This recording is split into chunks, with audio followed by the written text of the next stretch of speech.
Hey guys, it's 21 Maxwell here and welcome to episode 11 of the WWE 2009 The PG Era, a TEW Let's Play, where we of course are taking the WWE roster in 2009, taking it into 2010 and hopefully changing a good few things that happened in real life.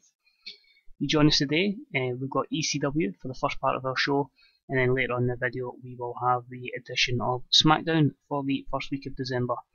We have 8 segments here on ECW and Sci-Fi. I'm booking it today in Canada for the first time. We're booking it in the Prairies region just to try and get that kind of overness in Canada. Again, just changing about different locations just to kind of keep it realistic, because obviously WWE do some shows in Canada as well. And we're booking it in the EN Max Centrum, I think it is, in the, where is that in? I think it's Alberta somewhere. It is in the Red Deer section of Alberta. Sorry, I don't know Canada that well, but that is where we're booking today's show. So it is just 8 segments that will hopefully get a couple of characters over, continue a few storylines, and then we will be straight back with Smackdown. But here we go guys, enjoy ECW on Sci-Fi. So we start off with General Manager Tiffany. She comes out and books a match between Ezekiel Jackson and Vladimir Kozlov of the Ruthless Roundtable. They'll be taking on Shelton Benjamin and Christian.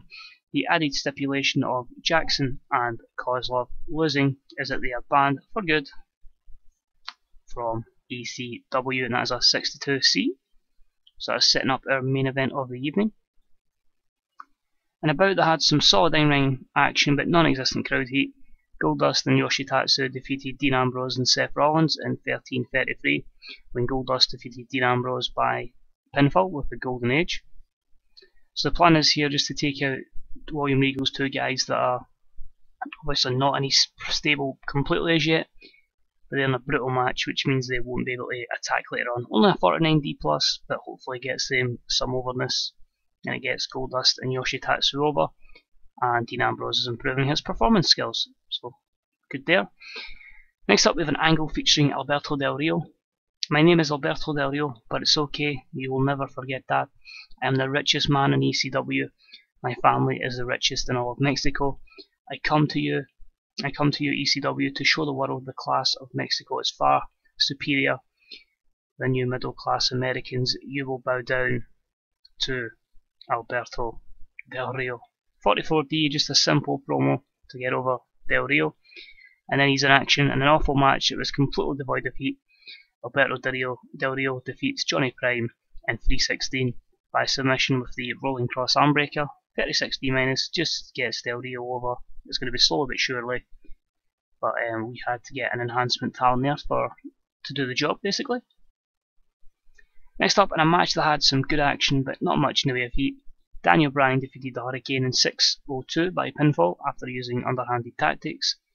Another match that kind of gets Daniel Bryan over slow but surely, and is a 51D+. No skill improvements there, just the negatives of the Hurricane's drinking habits and booking decisions. Next up we have Leo Kruger. Ladies and gentlemen, my name is Leo Kruger. I come to you from the country of South Africa, where life is much different from here in America. You Americans are gifted everything on a plate, unlike me and my people.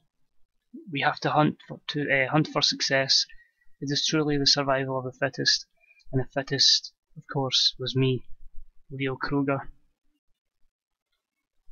And with what has happened in South Africa, it has to be me, the man. I am now the man that will take over ECW and become this champion. So he is singling out that he is the strongest man in South Africa. He's had to battle his way to get here, and he's going to show this country of the country of America, somewhat Alberto's promo, but obviously coming from South Africa, that he's going to be the man to be the champion. 18E-, but it is going to take time to slowly build over the Leo Kruger character. And then your main event, in a match that had some good action but not much in the way of heat, Christian and Shelton Benjamin defeat the Ruthless Roundtable in 13:46, when Christian defeats Ezekiel by the kill switch. 70C+, it gets these 2 off of ECW. It will allow me to continue to build William Regal's stable without them, and it continues the push of Christian and Shelton Benjamin. Ezekiel does improve his performance skills, and last but not least, we see William Regal in complete despair as Kozlov and Jackson are escorted from ECW for good, and that is a 74B-, meaning the overall show is a 65C, and the only complaint is we used Dean Ambrose too much in that long match, but we'll have to get more on this over time. So that's ECW. We'll be right back with some Friday Night Smackdown. Here we are, guys, with the Smackdown portion of the episode, where we have 3 pre-show matches just to kind of give some more guys some experience, some more chance to get popularity and to hone their skills. And we've just 9 segments in the show, but a lot of them are to continue on storylines and get us that one step closer to the TLC pay-per-view next week. So without further ado, guys, let's crack on with the show for Friday Night Smackdown. So in our first pre-show match, I had some good action and average heat. Matt Hardy defeated David Hart Smith in 709 by pinfall with a twist of fate. Basic match here to just keep Matt Hardy over, 70C+, well done from them, and no skill improvements, so average match there. Next up, an extremely short match, Daniel Bryan defeats Fergal Devitt in 446 by pinfall with Dragon Suplex. 52D+ here, again just to make Daniel Bryan look good and get him over. Fergal Devitt will be a more long-term prospect.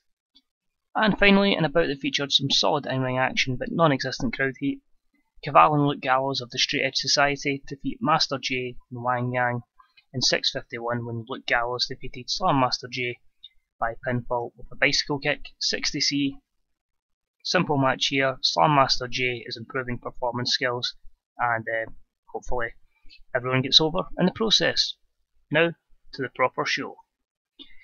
We enter Vicky Guerrero's office. Excuse me. Not a very good Vicky Guerrero impersonation, I must say. I would like to announce 2 big matchups for tonight's edition of Smackdown. CM Punk will take on Rey Mysterio in a blockbuster main event. Also, with both tag teams being considered for the #1 contendership, one half of the Hart Dynasty and Crime Time will be in action tonight.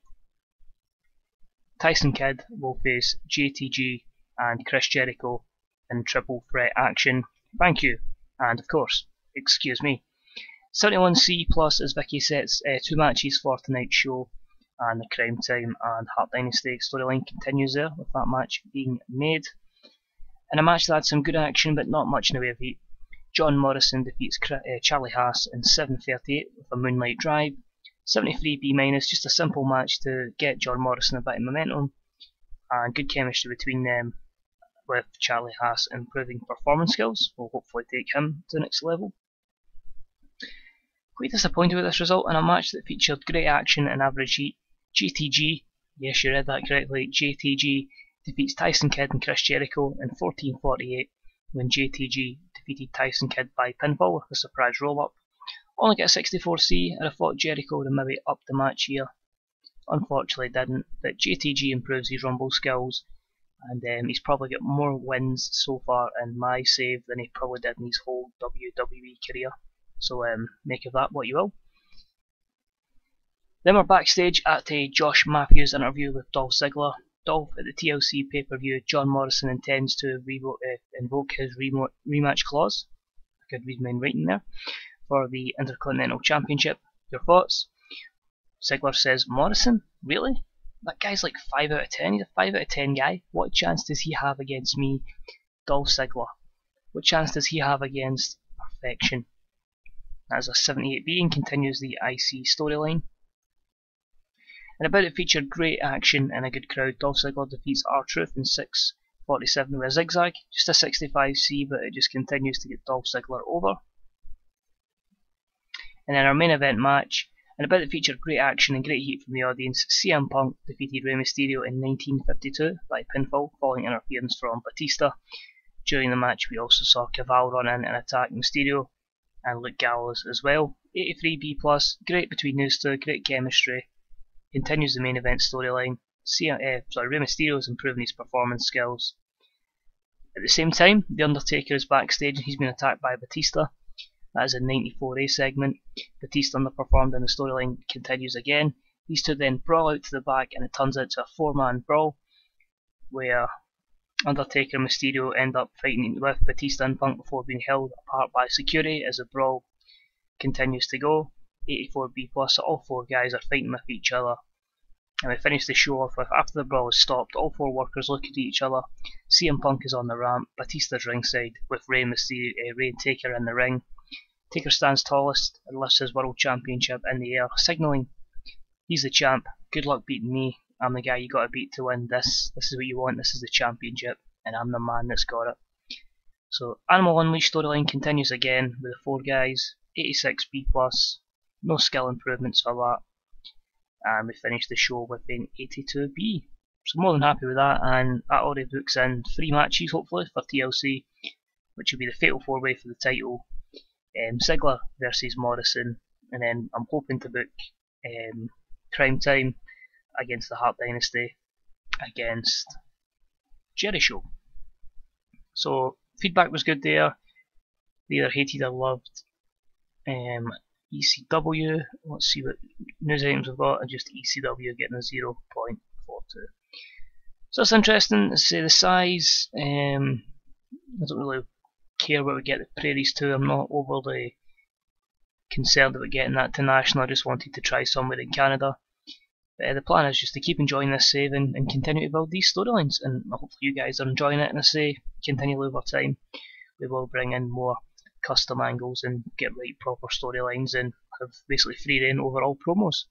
So thanks for tuning in, guys. I say hope you enjoyed it. If you did, please leave a like. If you've got any comments, any advice or anything like that, please leave it in the comments section below. If you haven't already subbed, please hit that sub button and I'll drop all these videos in your sub box so you can never miss an episode. And until next time, this is 21 Maxwell, and I'll speak to you all real soon. Bye bye.